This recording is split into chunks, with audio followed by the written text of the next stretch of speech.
ದೇವನಹಳ್ಳಿಯ ಕೆಂಪೇಗೌಡ ಅಂತಾರಾಷ್ಟ್ರೀಯ ವಿಮಾನ ನಿಲ್ದಾಣದಲ್ಲಿ ವಿಮಾನ ಮತ್ತು ವಾಹನಗಳ ನಡುವಿನ ಅಪಘಾತ ತಪ್ಪಿಸಲು ಎಐ ಆಧಾರಿತ ಸ್ಮಾರ್ಟ್ ವ್ಯವಸ್ಥೆಯನ್ನ ಜಾರಿ ಮಾಡಲಾಗಿದೆ. ವಿಮಾನ ನಿಲ್ದಾಣದ ವಾಯುಯಾನ ಪ್ರದೇಶದಲ್ಲಿ ಕಾರ್ಯಾಚರಣೆ ಸುರಕ್ಷಿತ ಮತ್ತು ನಿಯಂತ್ರಣವನ್ನು ಬಲಪಡಿಸುವ ನಿಟ್ಟಿನಲ್ಲಿ ಅಂತಾರಾಷ್ಟ್ರೀಯ ವಿಮಾನ ನಿಲ್ದಾಣ ನಿಯಮಿತವು ಸಮಗ್ರವಾದ ಸ್ಮಾರ್ಟ್ ಏರ್ ಸೈಡ್ ಸುರಕ್ಷತಾ ವ್ಯವಸ್ಥೆಯನ್ನ ಜಾರಿಗೆ ತಂದಿದೆ. ವಿಮಾನ ನಿಲ್ದಾಣದ ಅತ್ಯಂತ ಮಹತ್ವದ ಪ್ರದೇಶವಾದ ಏರ್ ಸೈಡ್ ವಲಯಗಳಲ್ಲಿ ಸುರಕ್ಷತೆಯನ್ನು ಹೆಚ್ಚಿಸಲು ಮತ್ತು ಸುಧಾರಿತ ತಾಂತ್ರಿಕ ನಿಯಂತ್ರಣವನ್ನ ಸಾಧಿಸಲು ಈ ವ್ಯವಸ್ಥೆಯು ಮಹತ್ವದ ಹೆಜ್ಜೆಯಾಗಿದೆ. ವಿಮಾನಗಳು ಮತ್ತು ನೆಲದ ಮೇಲಿನ ವಾಹನಗಳ ಸಂಚಾರ ಸಂಧಿಸುವ ಕ್ರಾಸ್ ಸರ್ವಿಸ್ ರಸ್ತೆಗಳಲ್ಲಿ ಸುರಕ್ಷತೆಯನ್ನ ಹೆಚ್ಚಿಸುವ ಉದ್ದೇಶದಿಂದ ಈ ವ್ಯವಸ್ಥೆಯನ್ನ ವಿನ್ಯಾಸಗೊಳಿಸಲಾಗಿದೆ. ಇದು ಕೃತಕ ಬುದ್ಧಿಮತ್ತೆ ಆಧಾರಿತ ಕಂಪ್ಯೂಟರ್ ವಿಷನ್, ಇಂಟೆಲಿಜೆಂಟ್ ಆಟೋಮೇಷನ್ ಮತ್ತು ಕೇಂದ್ರೀಕೃತ ನಿಯಂತ್ರಣವನ್ನ ಒಳಗೊಂಡಿದ್ದು ಸುರಕ್ಷಿತ ಸಂಚಾರಿ ನಿರ್ವಹಣೆ, ಕಾರ್ಯಕ್ಷಮತೆಯ ಹೆಚ್ಚಳ ಮತ್ತು ನಿಖರ ಕಾರ್ಯಾಚರಣೆಯನ್ನ ಸಾಧ್ಯವಾಗಿಸುತ್ತದೆ. ವಿಮಾನ ನಿಲ್ದಾಣದ ಕಾರ್ಯಾಚರಣೆಯಲ್ಲಿ ಕ್ರಾಸ್ ಸರ್ವಿಸ್ ರಸ್ತೆಗಳು ಅತ್ಯಂತ ಸೂಕ್ಷ್ಮ ಪ್ರದೇಶಗಳಾಗಿದ್ದು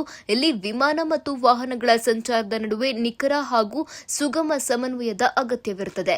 ಈ ಹಿಂದಿನ ವ್ಯವಸ್ಥೆಗಳಲ್ಲಿ ಇನ್ಸೆಟ್ ಲೈಟ್ಗಳನ್ನು ಕಾರ್ಯಗತಗೊಳಿಸಲು ಮಾನವ ಹಸ್ತಕ್ಷೇಪದ ಅಗತ್ಯವಿತ್ತು. ಈ ಅವಲಂಬನೆಯು ಕಾರ್ಯಾಚರಣೆಯ ದಕ್ಷತೆಯನ್ನು ಸೀಮಿತಗೊಳಿಸುವುದಲ್ಲದೆ ವಿಳಂಬಕ್ಕೆ ಕಾರಣವಾಗುವ ಸಾಧ್ಯತೆಯನ್ನು ಹೊಂದಿತ್ತು. ಈ ಸವಾಲುಗಳನ್ನು ಸಮರ್ಥವಾಗಿ ಎದುರಿಸಲು ಈ ವ್ಯವಸ್ಥೆಯು ಕಾರ್ಯಾಚರಣೆಯ ನೈಜ ಸಮಯದ ಮಾಹಿತಿಯನ್ನು ಒದಗಿಸುತ್ತದೆ. ದೃಶ್ಯ ವಿಶ್ಲೇಷಣಾ ತಂತ್ರಜ್ಞಾನದಿಂದ ವಾಹನಗಳ ಚಲನವಲನವನ್ನು ಗುರುತಿಸುವುದು, ಅಪಾಯದ ಮೌಲ್ಯಮಾಪನ ಮಾಡುವುದು ಹಾಗೂ ಸ್ವಯಂಚಾಲಿತ ಸೂಚನೆಗಳನ್ನು ನೀಡುವುದು ಈ ವ್ಯವಸ್ಥೆಯ ಪ್ರಮುಖ ಅಂಶಗಳಾಗಿದೆ. ಕೃತಕ ಬುದ್ಧಿಮತ್ತೆ ಆಧಾರಿತ ಕ್ಯಾಮೆರಾಗಳು ಕ್ರಾಸ್ ಸರ್ವಿಸ್ ರಸ್ತೆಗಳಲ್ಲಿ ನಡೆಯುವ ಚಟುವಟಿಕೆಗಳನ್ನು ಗುರುತಿಸಿ ನೈಜ ಸಮಯದಲ್ಲಿ ನಿಯಮ ಉಲ್ಲಂಘನೆಗಳನ್ನು ಪತ್ತೆ ಹಚ್ಚಿ ಅಗತ್ಯವಾದ ಅಧಿಕೃತ ಮಾಹಿತಿಯನ್ನು ಒದಗಿಸುತ್ತದೆ. ಈ ಕೇಂದ್ರೀಕೃತ ಮೇಲ್ವಿಚಾರಣೆ ಮತ್ತು ವಿಶ್ಲೇಷಣಾ ವೇದಿಕೆಯು ಪ್ರತಿಯೊಂದು ವಿದ್ಯಮಾನವನ್ನ ಡಿಜಿಟಲ್ ರೂಪದಲ್ಲಿ ದಾಖಲಿಸುವ ಮೂಲಕ ಆಡಳಿತಾತ್ಮಕ ನಿಯಂತ್ರಣ ಮತ್ತು ಪಾರದರ್ಶಕತೆಯನ್ನ ಇನ್ನಷ್ಟು ಬಲಪಡಿಸುತ್ತದೆ.